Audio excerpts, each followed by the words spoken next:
Hey teachers, Rachel Parlett here from the Classroom Nook, and in this training video we're going to talk about how to teach routines and procedures to your students so that everyone in your classroom can be a successful member of your classroom community.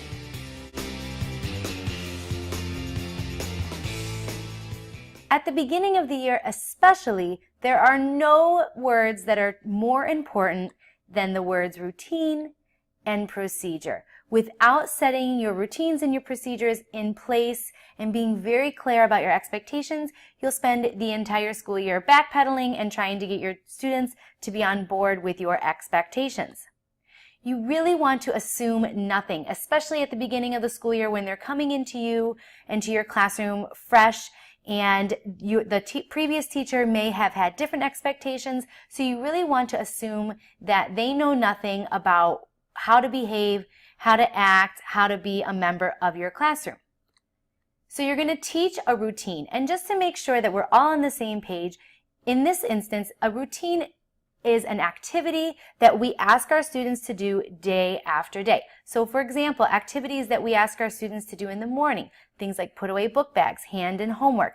Those are the routines that students do day in and day out. And the procedure is how we want our students to complete those routines. So how do we want our students to put their book bags away? How do we want them to hand in their homework? How will this look and sound like in your classroom? Because it may be different than what was expected of them in their previous classroom. So we do this by explicit teaching. And I like to use a chart that looks like what you see there, a looks like and sounds like chart. And I use this chart for every routine and procedure that I teach in my classroom. So we begin by teaching what the routine is. So for example, arriving in the classroom in the morning. That's the routine that they're going to do every single day. And we're going to talk about what it looks like and what it sounds like. That's the procedure. So for example, in your classroom, it may look like they're walking into the classroom, so they're not running, they're not taking their sweet time, they're coming right into the classroom, they're going directly to the closet. Again, this is what it looks like, and they're handing their homework in the turn-in bin. So those are the things that you want to see them doing as they arrive in the classroom in the morning. And then you're going to talk about what that sounds like. It sounds like them walking in the classroom saying good morning to their teachers and friends. They're not screaming, they're not yelling, they're just quietly coming in, greeting their teachers and friends. And as they go to the closet, that's what it looks like. How that should sound is that they're quietly gathering their things from their book bag, and then they're probably going to go over to their desk. And then the next thing that you'll be seeing is that they're handing in their homework. And what that should sound like is that they're quietly placing in homework in the bin by the sink or wherever you may have them handed in.